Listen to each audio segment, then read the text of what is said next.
좀 전에 말씀드렸던 제도적으로 DTI라든지 DSR 제도가 누적되면서 만들어 놓은 버퍼 덕분에 네. 사실은 집값이 적어도 서울을 놓고 보면 크게 하락할 가능성이 보이지 않는다라고 하는 거고요.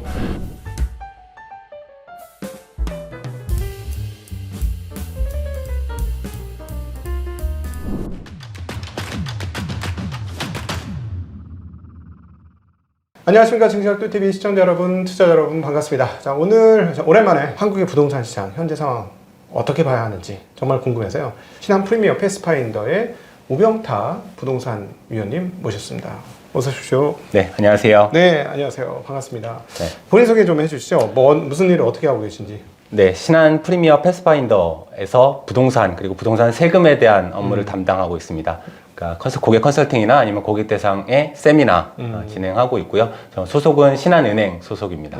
부동산이라는 게 아주 큰 배가 움직이듯이 큰 사이클, 상승 사이클이 가더라도 뭐 1년에 끝나는 게 아니라 주식보다는 훨씬 네. 길게 상승 사이클이 움직이고 네. 하락으로 가면 또 하락도 뭐 1, 2년에 끝나는 게 아니라 굉장히 긴 기간 움직이면서 사이클이 굉장히 큰 진폭이 굉장히 크게 나타나잖아요. 네.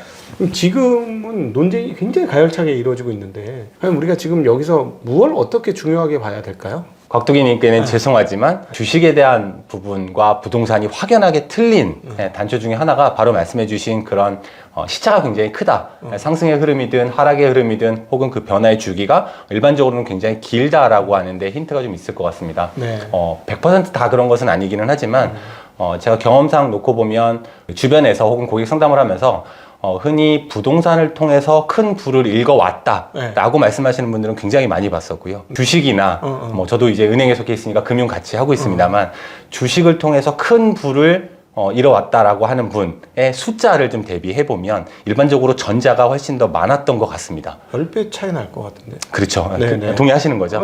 네.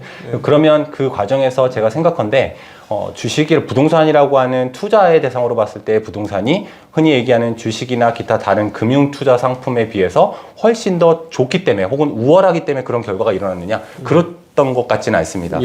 그러면 그 요소, 그 차이는 어디서 나타나느냐? 전적으로 딱 한 가지의 요소.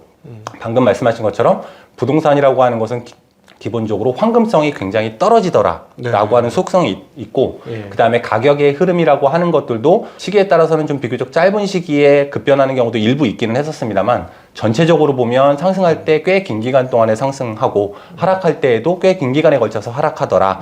그리고 황금성이 떨어지다 보니까 의도치 않게 기본적으로 대개의 투자자들이 한번 투자를 하게 되면 쉽게 안 팔리니까 오랫동안 가져가게 되는 경향이 있더라. 그게 집이든 아니면 상업용 부동산이든 바로 그런 요소들 때문에 결과적으로 그 긴 시간에 걸쳐서 뭐 의도했든 의도하지 않았든 장기 투자가 주식에 비해서는 전제가 되다 보니 그런 과정 중에서 부동산을 통해서 부를 쌓아오는 것들이 조금 더 일반적으로 쉽지 않았나 그렇게 생각이 됩니다. 저희도 뭐 주식에서 장기 투자가 그 일반인들이 선택할 수 있는 최고의 선택지고 그렇게 해야 제대로 된 그 자산을 형성한다라는 강조는 많이 드려요. 그런데 이제 이게 워낙 황금성이 뛰어나다 보니 좋다 보니까 그리고 또 사람들의 욕망을 바로 투자하는 경향이 있고 변동성이 또 너무 크거든요. 큰 편이죠. 그러다 보니까 이제 뭐 이쪽에서 자산 형성이 좀처럼 쉽지 않은 부분도 있는데 근데 부동산이 최근에 약간 그런 경향성이 과거에 비해서는 높아진 게 아닌가 하는 네, 그런 측면은 분명히 있는 것 같습니다. 그러니까 다시 얘기하면 과거에 비해서 정책이라든지 기타 다른 어떤 요소들, 시장 상황에 대해서 조금 더 민감하게, 이전보다는 좀 더 민감하게 반응하는 경향들이 좀 늘어난 건 맞는 것 같습니다. 그리고 이제 영끌이라고 표현되는 게 사실은 예전에도 부동산은 뭐 대출 없이는 안 이루어졌는데 요 최근 2, 3년간에 들렸던 얘기는 뭐냐면 생각보다 조금 젊으신 분들이 과도한 레버리지를 써서 무리하게 매입을 한다 이런 것들이 많았는데 과거 한 10년 동안에 무리해서 하셨던 분들 그러니까 그때는 무리라는 게 허리띠를 극단적으로 쫄라매는 무리였죠. 말도 안 되는 생활이 궁핍해지는 거를 감내하면서 이제 부동산에 모든 걸 다 에너지를 투자하는 건데 지금 같은 경우는 은행 레버리지를 최대한 땡겨가지고 하다 보니까 궁핍이 다가온 약간 방향성이 좀 다르긴 한데 이러다 보니까 오히려 그 부동산 투자에 성공할 수 있는 확률이 과거보다 좀 떨어진 거 아닌가 하는 생각도 좀 들어요. 일부 그런 측면이 좀 있는 것 같습니다. 부동산 시장 자체가 혹은 상품이 기본적으로 과거보다 좀 더 변동성이 좀 더 그래도 여전히 길기는 하지만 좀 커졌다라고 하는 측면, 그리고 방금 말씀하신 것처럼 종전에 이제 영끌이라 소위 영끌이라고 대변되는 어떤 이런 요소들 때문에 같은 어떤 흐름 속의 트렌드를 쫓아서 이제 주거용이든 상업용이든 특정 물건에 투자를 하셨던 일부 계층 혹은 일부 인원들에 대해서는 그것이 손실 손매로 다시 이어지거나 결과적으로는 장기까지 버티지 못하는 하나의 요소가 됐다. 뭐 대출을 과도하게 일으켰다든지 네. 그런 요소들이 생긴 거는 분명히 맞는 것 같고요. 그 과정 중에서 이제 아이러니하게도 공부를 조금 사람들이 많이 이전보다 하기 시작했다라고 하는 거, 네. 거기에 이제 집값이 아시는 것처럼 단기간에 비교적 그 급격하게 상승하는 시기를 겪으면서 네. 말하자면 불안 심리가 생기다 보니 본인의 역량 이상으로 뭐 예를 들면 제도권의 대출 범위를 넘어서서까지 혹은 본인의 소득 범위를 넘어서서까지 대출을 끌어쓰는 경우가 일부 있었던 것이 사실인 것 같긴 하고요. 그런 네. 부분은 굉장히 좀 안타까운 측면이긴 합니다. 네. 이게 아이러니하게도 이제 집값, 특히 집을 중심으로 했을 때, 주택을 중심으로 했을 때 집값이 지금 요즘에는 하락 분위기인데요, 단기적으로. 이 집값의 하락에 대한 기대가 조금 커지고 있는 상황인 거는 팩트로서 맞는 것 같고요.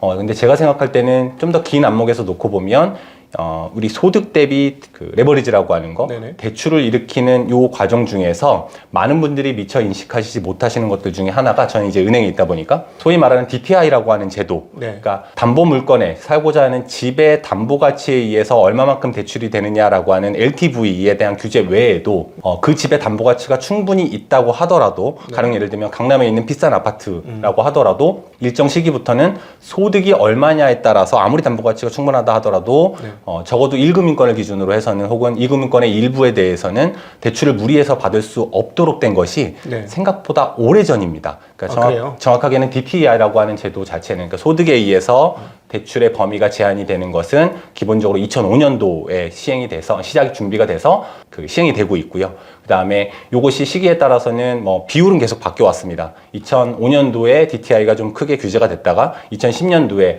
경기가 좀 주택 경기가 좀 안 좋을 때는 DTI가 좀 다시 늘어났다가 그리고 여러분들 아시는 것처럼 비교적 최근에는 이 DTI를 넘어서 그러니까 그 담보 대출 자체 말고도 신용 대출이라든지 다른 대출 범위를 포함해서 이제 대출의 범위를 제한하는 거 DSR이라고 하죠. 예. DSR이 지금 이제 2단계 넘어서 올해는 이제 7월까지 DSR이 점점 더 강화되는 구조인데요.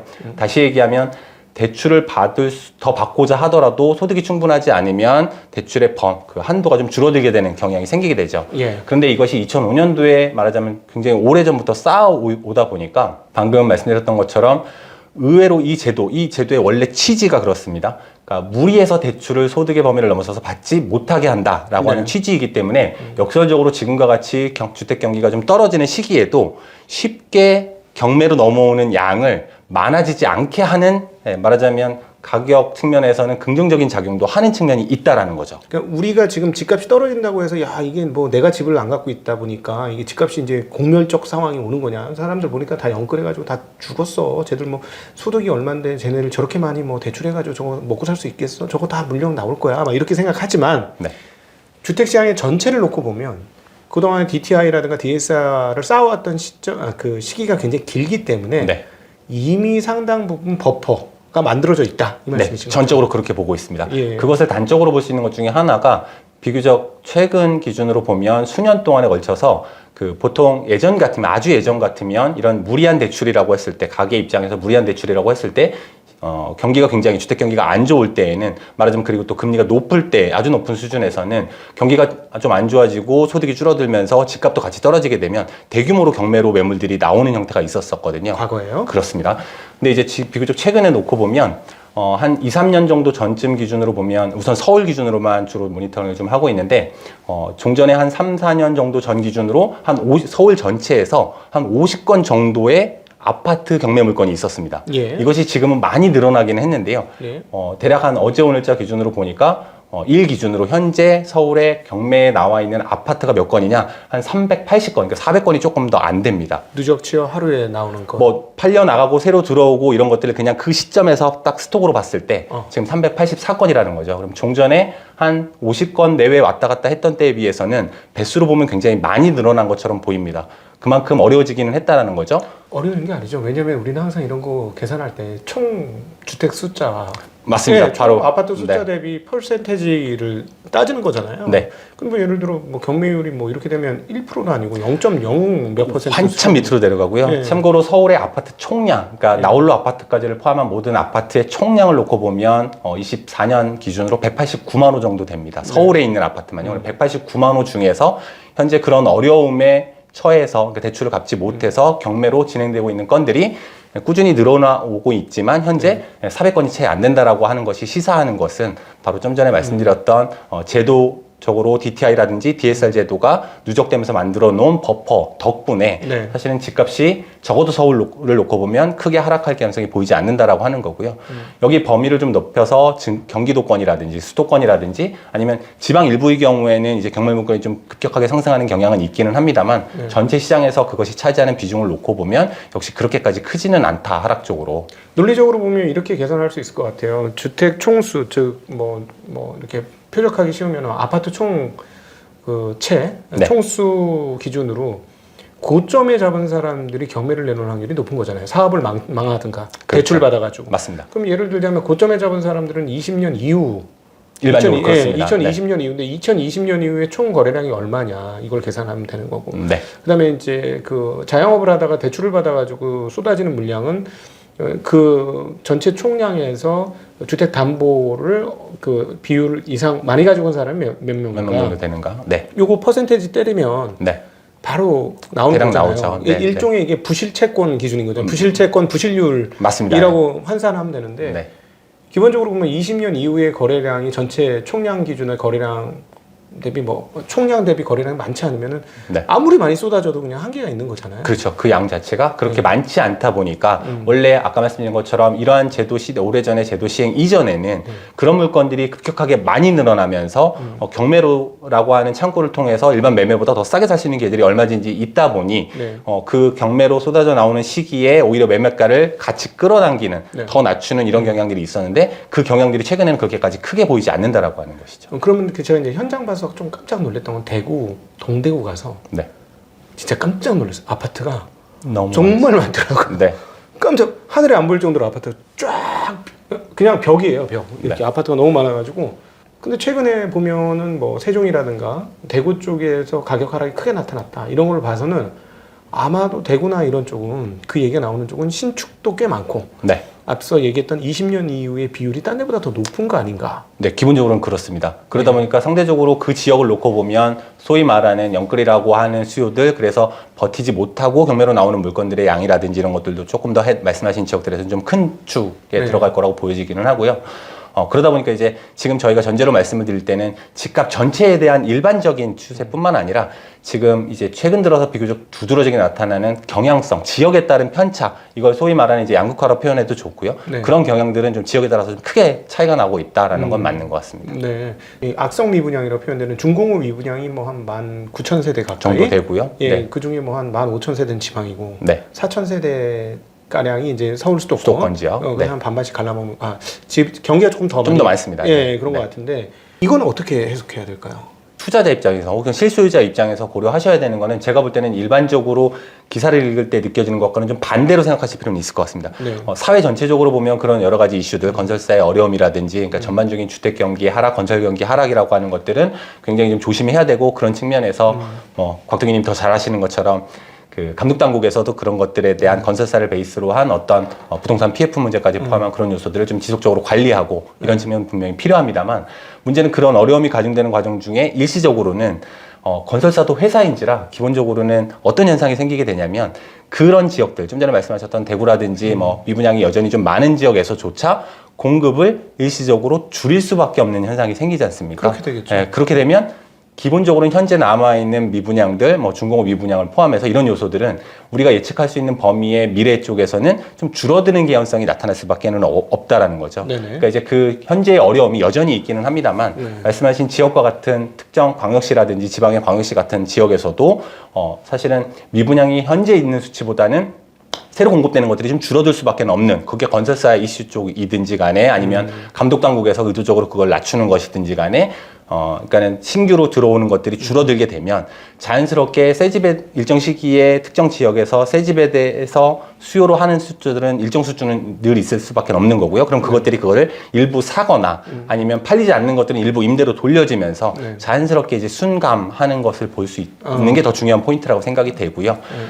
같은 맥락에서 보면 말씀하신 대구 지역 같은 경우에도 그 미분양 전체적으로 가장 피크 때였던 23년, 22년 요때 1만 4천 호까지 넘어져 있었다가 지금 최근에는 물론 여전히 많기는 합니다만 9천 건 아래 8,800호 정도까지 줄어들어 있는 상태입니다. 대구만요? 심지어 그 대구에서조차. 대구가 굉장히 많이 지었구나 진짜. 그렇죠. 1만 4천 호까지 미분양이 있었으니까 그 전체 규모 대비해 보면 서울보다 훨씬 작은 걸 감안하면 굉장히 많았던 거죠. 그러다 보니까 거의 뭐 1만 건이 넘는 미분양이 있었던 것인데 지금 이제 사람들이 그 숫자를 잘 언론에서도 그렇고 많이 헤아리지 않는 최근 몇 년 동안의 상간에 지금 전반적으로 주택 가격이 막 상승했다 지역도 아닌데도 불구하고 미분양은 꽤 많이 해소되어 있는 상태다. 네, 그리고 참고로 대구 지역 같은 경우는 제가 알기로는 미분양의 문제가 굉장히 좀 크다 보니까 신규 주택 건설에 대한 인허가를 지자체 차원에서 완전히 일정 기간을 막아버렸습니다. 아예 공급을 못하게 막아버렸어요. 그러다 보니까 그 기간 동안에는 자연스럽게 좀 이후에 일정 기간 이후에 계속 새로 공급되는 것들은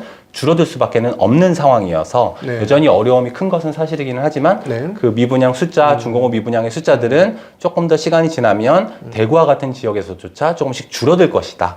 이런 측면은 있습니다. 서울 기준으로 중립 가격이라고 표현해야 할까요? 중간 가격. 네, 중위 가격이나 중위 가격을 쳤을 때 불현듯 이런 궁금증이 생기더라고요. 지난 10년간 아파트 가격이 오른 게 인플레이션 상승분하고 비교해보면 과연 얼마나 올랐을까? 네, 맞습니다. 그런 의문이 전 진짜 불현듯 생겼어요. 왜냐하면 인플레이션이 최근 3년간 굉장히 강화됐었잖아요. 네, 맞습니다. 그렇게 따져보면 어떤가요? 누적적으로 보면 지금 얼핏 생각나는 게 기본적으로 그 통화량, 저는 이제 통화량에 대한 거 가끔 부동산 하다 보니까 이제 보는데요. 그러니까 물론 M1 통화, M2 통화 이 통화량의 그 자체를 보면 추세적으로 계속 상승해 왔었었죠. 그럴 수밖에 없죠. 통화량 자체는 집값이랑 같은 맥락으로 움직이지는 않죠. 쉽게 얘기하면 통화량은 꾸준하게 계속 상승해 왔었고 물론 이제 일시적으로 잘 아시는 것처럼 코로나 시기라든지 이런 때에는 의도적으로 통화량이 확 급격하게 늘어났다가 다시 이제 다시 좀 원래대로 좀 낮춰지는 이런 현상은 있었고 근데 이제 집값은 그 사이에서도 통화력이 전반적으로 늘어났다고 해서 뭐 집값이 늘 오르기만 했느냐 그렇지는 않았던 건 맞긴 합니다. 근데 이제 결국은 전반적인 집값의 상승 부분들은 그러니까 평균적인 집값 혹은 중위 집값에 대한 부분들은 기본적으로는 통화량의 함수에 의해서 상승해 왔던 거다. 그러니까 결국은 통화량이 늘어나면서 물가가 증가하고 편차는 있을 수는 있겠지만 그 물가가 상승한 일정 비율만큼 집값이 올라왔던 것이기 때문에 물론 소득이 증가하는 속도가 그 집값이 증가하는 속도만큼을 비율대로 정확하게 쫓아갔느냐 그렇지 않은 어려움이 있었기 때문에 소득은 그렇게 많이 안 증가했는데 집값은 너무 많이 증가했다고 느끼는 것도 사실이기는 한데 기본적으로는 그런 측면 그러니까 집값이 사회 전체적으로 최근과 같이 급격하게 많이 단기간에 상승하는 것은 분명히 문제가 있었던 건 맞지만 어떻게 보면 방금 말씀하신 통화나 물가 측면에서 놓고 보면 자연스러운 현상이었다고 해석할 여지도 있다라고 생각은 됩니다. 그러니까 그 따지고 보면 이렇게 따질 수 있겠네요. 총통화 증가분을 많이 가지고 간 사람이 있고 적게 가지고 간 사람이 있는데 비율적으로 보면 많이 갖고 간 사람은 소위 말하는 상위 1%가 쭉 빨아당겨서 갖고 갔고 나머지는 나머지를 가지고 안분해 갖고 가니까 통화량 증가를 자기는 별로 느끼지 못하는 거죠. 그렇죠. 그리고 상대적으로 많이 흡수한 사람들은 방금 언급해 주셨던 특정의 이제 우리 양극화의 극단이라고 얘기할 수 있는 신축의 정말 좋은 입지의 신축의 그런 위치로 많이 몰리다 보니 그 사람들이 이제 그거를 표상으로 잡다 보니까 다 일반화되는데 굉장히 지나칠 정도로 비싸져 있는 그러니까 말이 안 되는 것 같은 가격으로 거래가 되는 그런 식으로 좀 몰린 현상도 있었던 것 같습니다. 요 부분은 저는 말이 안 되는 것 같아요. 미국에서의 어떤 집값 그러니까 미국에서의 집이 주는 효용성의 집값과 비교하면 우리가 그거를 비교해보면 좀 비싼 것 같아요. 왜냐하면 거기는 막 수영장도 있고 층고도 엄청 높고 고급의 주택 그러니까 우리나라 200억을 거기서 사면 훨씬 좋은 집을 살 것 같긴 한 거예요. 서울보다는 심지어 맨하탄에 갔다고? 그럴 것 같은데 그런 거를 이렇게 벗겨내면 이게 세계 공통적인 현상이라고 봐야 되겠죠, 이런 현상들이? 그죠. 그 자체는, 그러니까 말씀하신 고가 주택의 뭐 일부 정말 초고자상자가들이 매입하는 형태의 그것이 아파트이든 뭐 단독주택이든 그런 형태의 가격 상승분 부분들은 약간 그 자체를 그냥 원래 있었던 정도의 현상, 뭐 과거에는 안 그랬나 싶을 정도로 그런 이슈로 보는 게 네. 맞을 것 같고요. 네. 다만 이제 그거를 뭐 상대적으로 사회적으로 보면 괴리감이 생기는 부분이 생길 수는 있기는 한데 네. 아까도 말씀드린 것처럼 그것이 사회적으로 옳으냐 옳지 않으냐에 대한 이슈를 좀 떨어뜨려 놓고 보면 네. 사실은 그거 외에 나머지 집들은 전반적으로 좀 비슷하게 전반적으로 통화량에 대한 이슈들 혹은 물가에 대한 이슈들 그래서 오를 만한 개연성이 있으니까 올라온 부분은 있더라. 네. 시기적으로. 물가 상승률을 조금 초과하나요? 그러면 일반 평균 그런 경우 조금 많이 초과하는 부분은 있는 것 같긴 합니다. 네. 그러니까 물건의 수는 특히 이제 서울에 있는 고가주택이라고 하는 거는 굉장히 한정된 지역에 한정된 수, 그 중에서도 이제 신축이라든지 이런 것들을 놓고 보면 굉장히 좀 적은 수인데, 뭐 국민 전체적으로 보면 그거를 수요하는 층은 그렇게까지 많지 않은 소수이긴 하겠습니다만, 네네. 예, 그 물량에 비해서는 여전히 훨씬 사고자 하는 수요들이 더 많으니까 더 오르는 측면은 있었으니까. 아니, 평균 가격, 평균 주택 가격은 어떻습니까? 인플레이션에 비해서 많이 오르나요? 그런 것 같습니다. 평균 주택 가격. 그래서 저희가 이제 흔히 부동산 시장에서 활동하는 많은 분들이 얘기하시는 게 가장 이상적인 사회적으로도 이상적인 형태는 네. 물가 상승률을 소폭 상회하는 정도의 꾸준한 상승이 있으면 네. 그죠. 혹은 뭐 떨어지더라도 약간의 그 물가 상승률보다 조금 약간 하회하는 정도의 하락이 있다가 다시 상승하는 정도로 가면 그것이 사회적으로 크게 보통 가장 문제가 없는 이상적인 형태라고 얘기를 네. 좀 하긴 하죠. 근데 그거보다는 조금 더 지역별로 보면 특히 서울이나 일부 지역들 같은 경우에는 급격한 상승이 있었던 거는 네. 맞는 것 같습니다. 자, 앞서 그 모두에서 그럼에도 불구하고 지금 21년도에 피크를 쳤던 부동산 가격이 조금 약간 톤다운 된 것 같다 이렇게 얘기하는데 어떻게 이 사이클을 어떻게 읽어내야 될까요? 지금 부동산 사이클을. 지금 전반적으로 나오고 있는 현상은 지금 말씀해 주신 것처럼 단기간에 급격한 상승이 있다가 직전에 급격한 하락이 또 있었습니다. 22년도. 그렇죠, 맞습니다. 네. 그러다가 이제 좀 거래량이 굉장히 좀 서울까지 포함해서 굉장히 좀 낮아지다가 서울 수도권 지역을 중심으로 해서는 다시 소폭 반등이 있다가 작게 반등이 있다가 다시 좀 또 소강 상태에 접어드는 이런 현상인데요. 작년 8월달에 이렇게 거래량이 서울 기준으로 아파트량이 거래량이 좀 증가하다가 그 이후에 쭉 12월 이렇게 1월까지 줄어들면서 좀 전반적으로 낮아진 상태고요. 1월 기준으로도 한 3,000건 서울 아파트 거래량 기준으로 3,000건 밑으로 좀 떨어져 있습니다. 네. 그래서 소강 상태인 건 맞는데 이것은 계절적인 비수기라고 하는 부분이 한 가지가 좀 있을 거고 네. 그거 외에도 전반적으로 지금 여러 가지 국내뿐만 아니라 이제 그 글로벌 전체를 포함한 경기에 대한 어려움에 대한 인식 때문에 어쨌든 매수에 대한 의지를 조금 더 나중으로 미루자라고 하는 현상들이 같이 반영이 된 상황이라고 보여지고요. 네. 지금 상황이 예상컨대 우리가 예측할 수 있는 상반기 내내 동안에는 계속 이어질 거라고 보고 있습니다.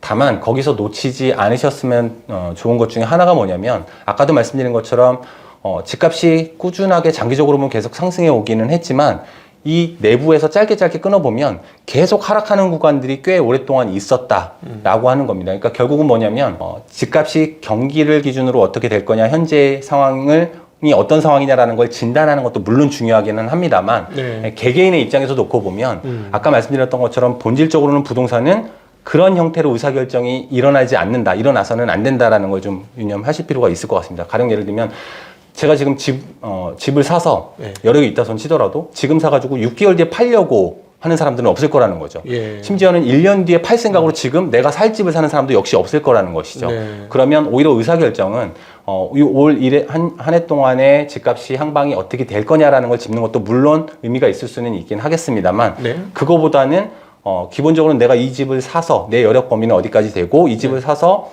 실거주 목적이라고 한다면 몇 년간을 버틸 수 있느냐 혹은 이게 1주택뿐만 아니라 요즘 이제 다주택 거래는 많이 일어나지는 않는데요. 예. 다주택자의 경우 추가적으로 주택에 투자를 하시려는 분 입장에서도 똑같은 툴이라고 생각됩니다. 내가 여유자금이 있는데 이것을 투자를 한다라고 했을 때 집에다가 투자를 한다라고 했을 때 그럼 이걸 몇 년을 가져갈 것이냐라고 네. 생각해 보면 예를 들면 통상 이것이 한 5년에서 10년 이상이 되는 경우들이 대부분이고 네. 그러면 단순화시키면 내가 5년 뒤에 10년 뒤에 이 돈을 가지고 사는 똑같은 물건을 살 수 있을 것이냐 예. 다시 얘기하면 5년 뒤에 더 싸게 살 수 있을 것이냐 네. 10년 뒤에 더 싸게 살 수 있을 것이냐 그렇지 않다라고 한다면 네. 단기간에 타이밍을 재서 사는 것보다는 네. 기본적으로 지금 본인이 여력이 되는 한에서는 타이밍을 볼 것이 아니라 이 물건이 주변 지역에 내가 갈 수 있는 범위 내에서 다른 물건보다 조금 괜찮은 물건인지에 대한 분석만을 가지고 네. 결정을 하시는 게 사시는 분 입장에서는 맞겠다. 그게 더 중요한 요소 같습니다. 토지 가격은 계속 올라갈 거라고 저는 생각합니다. 네. 토지의 효용 가치가 어떻게 따라 틀리지만 물론 농촌 지역은 그렇지 않겠죠. 네. 토지의 효용 가치가 계속 떨어지니까. 네.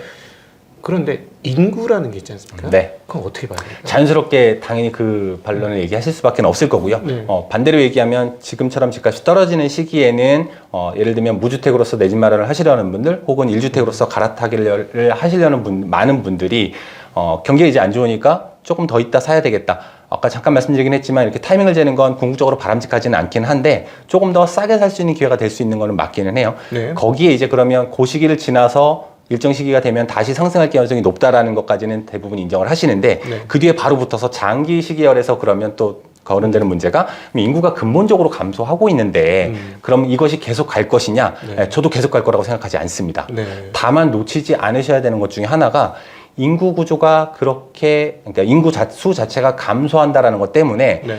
단기에 우리가 예측할 수 있는 범위 내에 우리가 기대하는 것만큼 집값이 떨어지는 현상조차 역시 일어나지는 않는다라는 거죠. 다시 얘기하면 인구 시계열은 훨씬 긴 시계열이니까. 훨씬 긴 시기열이기 네, 때문에 네. 그렇습니다. 네. 다시 얘기하면 거기에 중요한 포인트들 중에 하나가 제가 이제 자료를 뒤지고 보니까 흔히 얘기하는 55년에서부터 63년까지 1차 베이비붐 세대 네. 그리고 그 뒤에 74년 그 뒤에 일정 시기 동안에 2차 베이비붐 세대 그럼 이 인원들이 이제 2차 베이비붐 세대부터 지금 계속 이제 은퇴가 계속 진행이 되고 있는 이런 상황이다라는 거죠. 네. 그러니까 많은 분들이 인구 문제를 생각하실 때 이 1차 베이비붐 세대 그리고 2차 베이비붐 세대가 나이가 들어가고 그 뒤에 세대의 숫자들은 그것보다 훨씬 미치지 못하기 때문에 집이 계속 공급되는 현재 추세에서 놓고 보면 남아도는 집이 있을 것이다라는 생각인데요. 거기에 바로 함정이 있는 것들 중에 하나가 보통은 주변을 잘 살펴보시면 이 1차 베이비붐 세대들조차 지금 이제 뭐 한 60대, 70대 이렇게 막 넘어가고 있는데요. 네. 이분들도 일반적으로는 은퇴를 했다고 하더라도 집을 팔지 않더라라는 거죠. 그렇죠. 팔지 않죠. 그래서 실제로 네. 연령대별로 주택의 소유율이라고 하는 것을 보면 주거 네. 실태 조사라고 하는 게 이제 매 시기별로 나오는데요.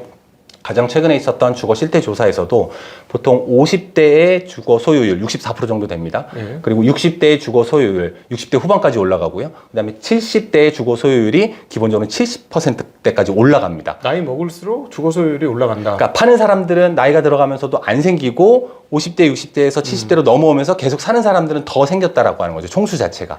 죽을 때까지 집 사는 거. 그런 경우죠. 다만 이제 네. 반대로 70대에 넘어가서 80대에 이르게 되면 네. 매 시기를 통틀어서 80대 되면 이 소유율이 다시 61% 정도로 줄어들게 됩니다. 다시 얘기하면 네. 1차 베이비붐 세대나 2차 베이비붐 세대들이 집을 파는 시기는 기본적으로 그분들이 대략 70대 넘어서 80대 넘어서 네. 90까지 가는 그 시기쯤에는 네. 말하자면 이제 뭐 원했든 원하지 않았든 정리가 일어나기는 하는데 네. 그 시점이라고 하는 건 방금 곽두기님께서 말씀하신 것처럼 우리가 생각할 수 있는 이것이 아니라 인구 구조의 부동산보다 더 큰 장기 시계열 네. 범위 내에서 떨어지기 때문에 그러니까 너무 복잡하게 말씀드린 것 같은데요. 쉽게 얘기하면 인구 구조 문제가 직접적으로 특정 지역의 집값에 영향을 미치는 것은 네. 기본적으로는 20년, 30년 뒤의 일인데 네. 그때 집값이 그 인구 구조 문제 때문에 떨어지는 것을 바라보고 네. 지금 집 사는 것을 미룰 것이냐 네. 그건 또 바람직한 의사결정은 아닐 수 있다라는 거를 인구 구조 문제와 집값에서 놓쳐서는 안 된다라는 거죠. 여기서 말하는 2차 베이비붐 시대가 접니다.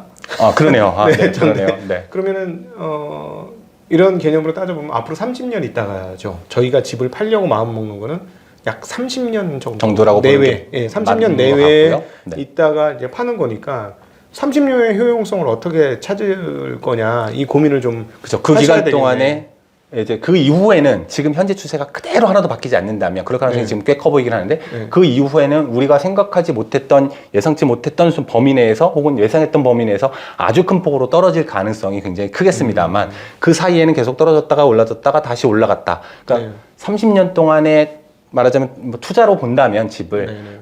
계속 살 수 있는 기회들을 다 놓치고 그러면 30년 뒤에 집을 살 거냐 네. 이런 아이러니한 문제 생기게 된다는 거죠. 지금 네. 30대가 난 60대에 가서 집을 살 거야 네네. 라는 논리처럼 들린다라고 하는 것이기 때문에 그러니까 인구 구조의 문제가 부동산에 미치는 영향은 굉장히 크다. 네. 그리고 그것이 사회적으로 가져오는 함의도 굉장히 큰데 이것이 개인의 집에 대한 의사결정과는 시차가 좀 굉장히 크게 벌어질 수 있다라는 네. 걸 꼭 유념하셨으면 좋겠습니다. 이렇게 그러면은 이 말씀을 토대로 제가 시나리오를 짜보면은 지금 30대 분들은 60세 이후부터는 집을 싸게 사실 수 있을 것 같은데. 그렇죠. 네, 싸게 사실 수 있는데 그때까지의 그 어떤 효용 가치를 어떻게 자기가 가름하느냐에 따라서 내 집을 살지 전세로 갈지 무엇을 할지를 결정하시면 되겠네요. 그렇죠. 근데 이제 그 과정에서 최근에도 나타나고 있습니다만 전국적인 현상은 아니긴 하겠습니다만 전세가가 혹은 월세가가 그러니까 네. 그 임차 가격이 네. 뭐 감당할 수 있는 범위 내에서만 쭉 같이 가면 좋겠는데 혹은 더 떨어지면 좋겠지만 네. 그 기간 동안에 우리가 보통 일반적으로는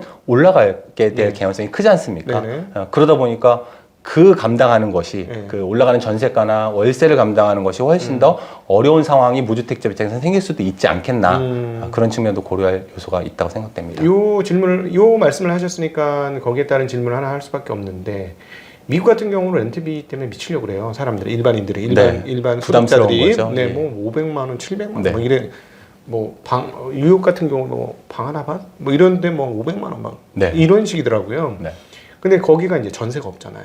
원래 제도가 그쪽에는 나라에는 없죠. 네. 근데 한국도 이번에 뭐 전세 사기나 이런 것들로 인해서 전세가 점점 줄어드는 분위기 맞습니까? 그렇게 보고 있는데 저는 사실은 그거는 계속될 상황은 아니라고 봅니다. 네. 그러니까 전세라고 하는 것 자체가 짧게만 말씀드리자면 자연 발생적으로 나타난 현상이라고 하는 거. 네네. 그러니까 그렇게 나타날 만한 개연성이 있었다라고 하는 게 한 가지가 있고요. 그러니까 뭔가 인위적으로 만들어낸 부분은 아니다. 물론 그 뒤에 있었던 전세 대출에 대한 정책적인 것들 때문에 더 뭐 여러 가지 이슈들이 생긴 건 사실이긴 합니다만 네. 전세 제도 자체는 우리나라의 특유한 제도일 뿐만 아니라 자생적으로 발생을 한 것이기 때문에 예를 들면 지금과 같은 상황에서 지금 전세가 월세로 전환되고 있는 현상이 보여지고 있는 것은 사실이긴 한데 네. 그것이 계속될 개연성은 없다. 왜냐하면 논리적으로 되게 단순한 것 같은데요. 예를 들면 전세가 없어지고 월세가 많이 늘어납니다. 그러면 월세에 대한 수요가 계속 생길 때에는 거꾸로 월세가가 계속 올라가게 되겠죠. 그럼 시기에 따라서는 금리를 상관계수로 놓고 네. 월세가 계속 올라갈 거냐, 네. 월세가 너무 비싸지는 상황이 되게 되면 이 숫자는 임차의 수요는 자연스럽게 다시 어디로 가게 될 거냐면 네. 전세를 찾게 되겠죠. 상대적으로 네. 싸진 전세에 대해서 계속 왔다 갔다 하는 현상이 생기는 것일 뿐인 거지. 네. 그러니까 기본적으로는 전세가 계속 없어지고 월세가 계속 늘어나는 현상 이렇게 계속될 것 같지는 않다라는 게 한 가지가 있고요. 네. 그다음에 좀 전에 말씀하셨던 전세가 어떤 깊이, 그러니까 보증금의 사기라든지 기타 어떤 위험, 목돈을 막 담궈 놓는 거에 대한 위험들 때문에 좀 더 깊이되고 있는 것이 사실이기는 한데 네. 그 깊이 현상은 유형에서 우리가 얘기하는 집의 유형에서 놓고 보면 전적으로 아파트가 아닌 것들에서 주로 나타나고 있죠. 일반 다세대 주택 같은 거. 그렇죠. 네. 그럼 그거를 아파트까지 같이 연결해서 전방위적인 현상으로 계속 갈 거다라고 보는 건 현재로서는 좀 시기상조 혹은 뭐 좀 과도하게 해석하는 부분이 좀 있지 않겠나 싶습니다. 전세 사기 아니더라도 사람들이 이제 나이도 먹고 하니까 나는 이제 생활비를 얻어 탔어야 되겠어. 그러니까 이제 전세 말고 그냥 월세로 다 돌리면 좋겠어. 미국 보니까 다 그래. 선진국 다 그래. 네. 근데 우리도 선진국식으로 가면 그렇게 전세 없어질 네. 다 월세로 변환되는 논리적으로는 경제적으로는 좀 전에 처음에 언급해 주신 것처럼 굉장히 그것이 합리적인 의사결정인데요. 예. 그게 한국적인 특수성 때문에 안 되는 측면이 있는 것 같습니다. 이걸 저는 뭐라고 표현하냐면 그러니까 저희 아버님이나 연령대를 막론하고 위 어른들하고 여쭤보면 예. 그 소위 지금은 거의 안 쓰는 단어가 되긴 했는데요. 사글세라는 표현, 그러니까 삭월세라는 뜻이죠. 네, 네, 네. 그거에 이제 그 학문적인 혹은 그 문구적인 의미를 살펴보면 계속 없어지는 형태의, 그러니까 없어지고 나서 사라지게 되는 임차인 입장에서 이런 돈이다라는 측면에서 너 사글세 살지 말아라 라는 얘기가 주로 많았지 않습니까? 그러니까 그게 논리적으로는 좀 전에 말씀하신 것처럼 거액의 자금을 부동산의 전세금의 형태로라도 묶어놓고 나서 이걸 안 쓰고 있는 것이 맞느냐, 이론적으로는 굉장히 바람직하지 않고 옳지 않을 수 있는데 대한민국의 아직까지의 인식에서는 그렇다 하더라도 그것은 어쨌든 내 자산으로서 보존이 되는 것이고 라는 인식이 크기 때문에 잘 안 바뀌는 것들 중에 하나. 현재로서는 훨씬 더 미래에는 어떻게 되어 있을지는 모르겠습니다만 지금 예측할 수 있는 범위 내에서는 전세가 일부 아파트에서조차 좀 줄어들고 있다고 하더라도 이거 단기간에 눈에 띌 만큼 확 바뀌는 현상들은 저는 일어날 것 같지 않습니다. 그것이 논리적으로 가장 합리적이라고 하더라도. 그러니까 대차를 받는 임차인 입장에서는 그렇긴 한데 임대인 입장에서는 그 전세가 왜 유리할까요? 갑자기 그런 질문이 생깁니다. 그렇죠. 그것이 이제 갭 투자가 있을 때는 통상 그렇죠. 유리할 수는 있지만 갭 투자 왜 그렇지 않을 과연 때는 유리할 거냐? 네. 그런데 거꾸로 얘기하면 뭐 소소한 전체 시장에서는 미미한 부분이기는 하겠습니다만 월세로 놓는 데에 대해서는 상대적으로 세금이라고 하는 것들도 지금 임대 소득세라고 하는 것들도 어쨌든 집에 있어서는 조금 더 세죠. 그러니까 월세로 받으면 세금을 조금 더 내야 됩니다. 보편적으로.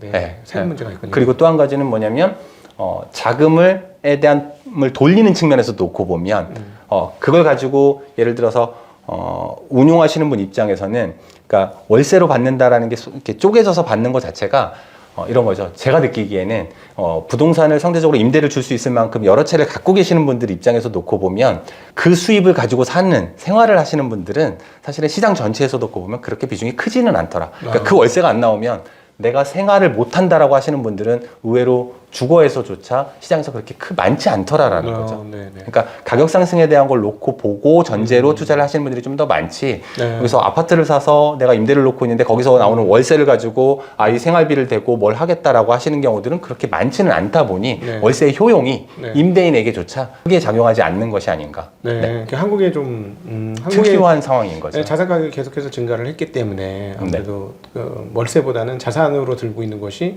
그 캐피탈 게인도 있고 네, 그것이 비합리적인 의사결정, 그리고 실제로 상황이 그렇게 안 된다고 하더라도 네. 마음 한켠에는 그런 오랫동안의 인식들이 좀 쌓여온 부분들이 잘 안 바뀌는 그렇지. 부분이 있더라. 나는 이제 이걸로 저축을 해놨어. 뭐 이런 개념. 그런 어떤 개념. 심리적 네. 안정감. 맞습니다. 이런 것들이 상당히 많이 작동된다. 네. 세금이 올라가면 바뀌겠네. 이제 전세에 대한 부분을 하게 보유에 되면, 대한. 보유에 대한. 보유에 대한 세금이 올라가면 상황이 좀 바뀔 수도 있겠어요. 그러니까 보유에 대한 세금이라는 건 이제 흔히 얘기하는 재산세나 종부세라든지 네, 그런 네, 것들 실제로 그랬었었죠. 근데 문제는 뭐냐면 그렇게 되면 바뀔 수 있는데 네. 문제는 그 보유에 대한 세금을 과도하게 매기는 어떤 현상들은 굉장히 극렬한 조세 저항 우리가 직전에 봤었던 것 같은 걸 일으키기 때문에 정책적으로 바로 크게 쓸 수 있는 부분은 아니더라라고 하는 게 좀 있죠. 생각해 보니까 이제 얘기를 하면서 느껴지는 게 미국은 그 소위 말하는 보유세가 1에서 한 3.5%? 네, 평균적으로 보면 네, 심한 데는 그보다 조금 더 높은 지역도 있더라고요. 그러다 보니까 그 월세한테 다 떠넘겨야 되는 거잖아요. 그것도 이제 우리나라도 비슷한 원래 근본적으로는 이론적으로는 이제 비슷한 현상이 생기기는 하죠. 네. 근데 이제 특히 우리나라 같은 경우에는 떠넘기는 과정들이 그러니까 이제 세금을 부과하게 되면 보유세도 마찬가지고 이제 떠넘기 임차인에게 게 정가가 된다라고 하는 부분은 팩트로서 맞기는 한데 이게 또 공급이 충분한 상태에서는 안 넘겨지죠. 그러면 입주가 많아지면 딴 데로 가면 되니까. 그렇지.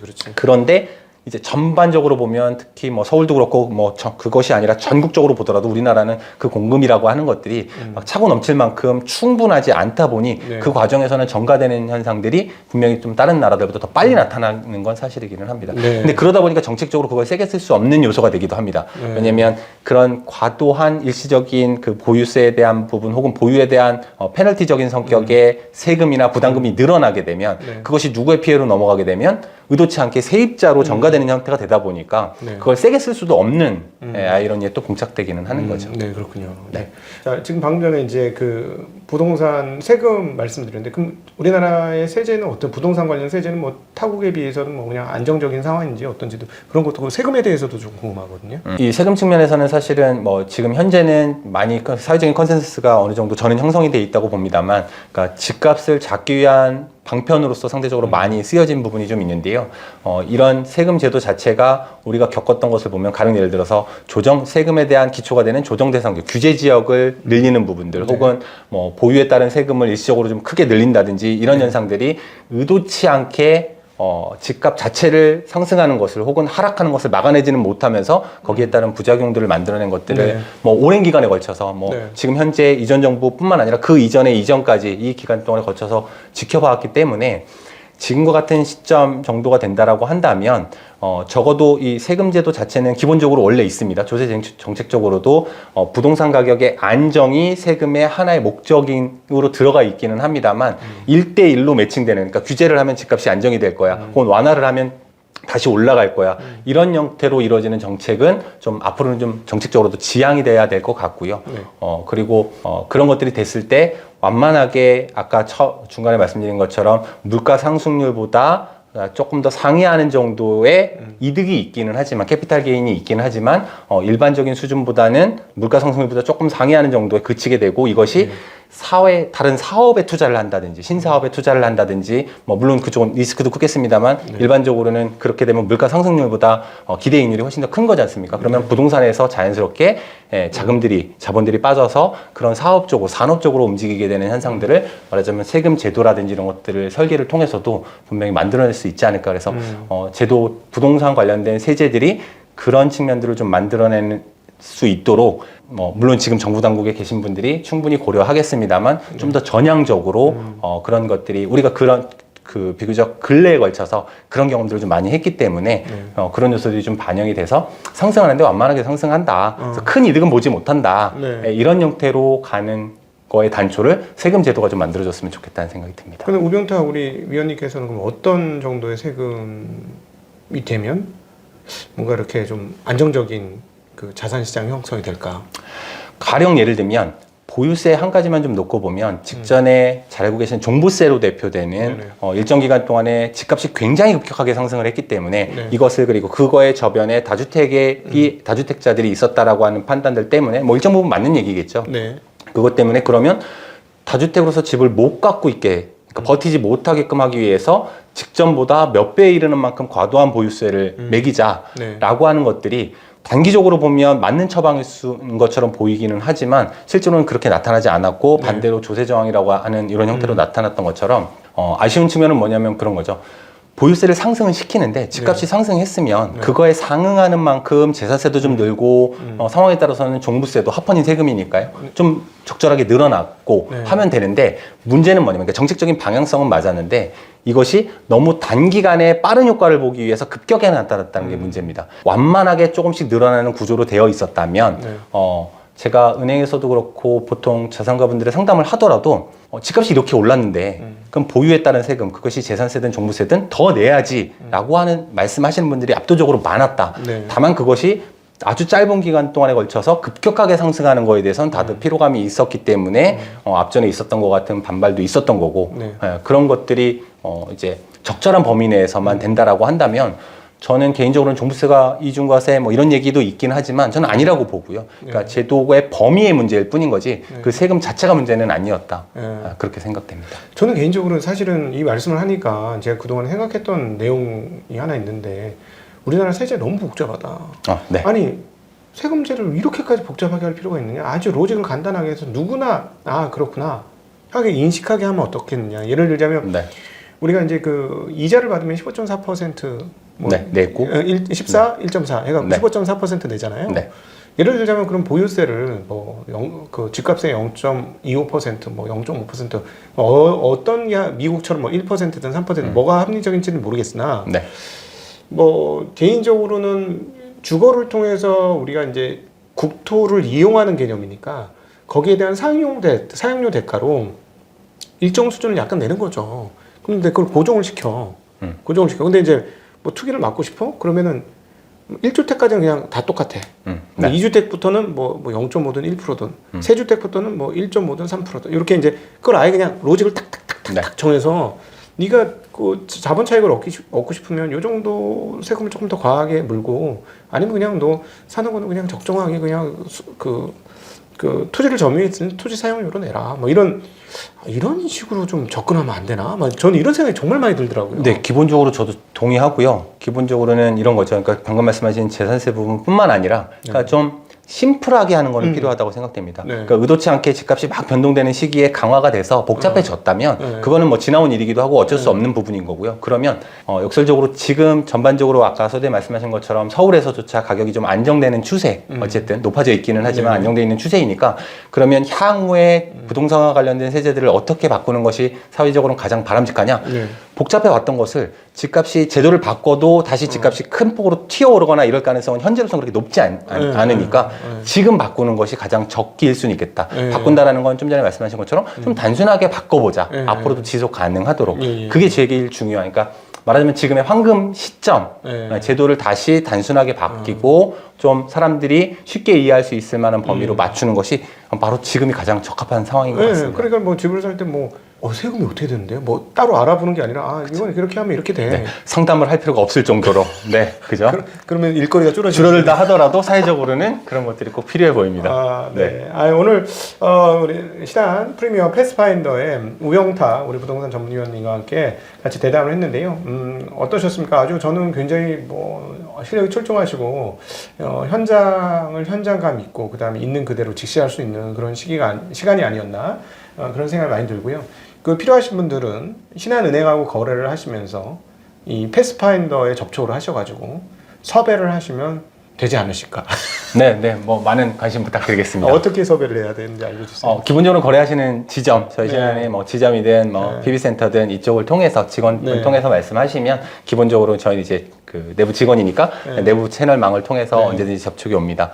네, 기준 근데 자산이 좀 많으셔야 되잖아요. 기준이 좀 있어서 그건 네. 여기서 말씀드리지는 않겠습니다. 네, 네, 네. 그리고 뭐 방송 저기 우리 PD님이나 작가님이 훌륭한 우리 부동산 관련 이렇게 위원님이 오셨으니까 앞으로 많이 컨택하셔가지고 네 좋은 자리를 많이 만드시면 좋을 것 같습니다. 저는 오늘 개인적으로 굉장히 재밌고 도움이 되는 시간이었고요. 부동산에 대해서 좀 편하게 진짜 논리적으로 얘기를 할 수 있는 시간이어서 너무 좋았던 것 같습니다. 신한 프리미어 패스파인더의 우병탁 부동산 전문위원님과 함께 아주 재미나게 부동산에 대한 근원적인 질문들, 제가 갖고 있었던 근원적인 질문들을 할 수 있었고 또 많이 거기에 대해서 좀 이해도가 높아지는 그런 시간이 아니었나 싶습니다. 여러분도 좋으셨다면 주변 분들한테 이런 부동산에 대한 견해도 있어 하고 많은 분들하고 좀 나눠주시면 좋을 것 같습니다. 오늘 귀한 시간 만들어주신 신한 프리미어 패스파인더의 우병탁 위원님과 좋은 시간 가져보았습니다. 우병탁 위원님께 감사 인사드리고요. 함께해 주신 시청자분들께도 감사 인사드리겠습니다. 인사드립니다. 고맙습니다. 고맙습니다.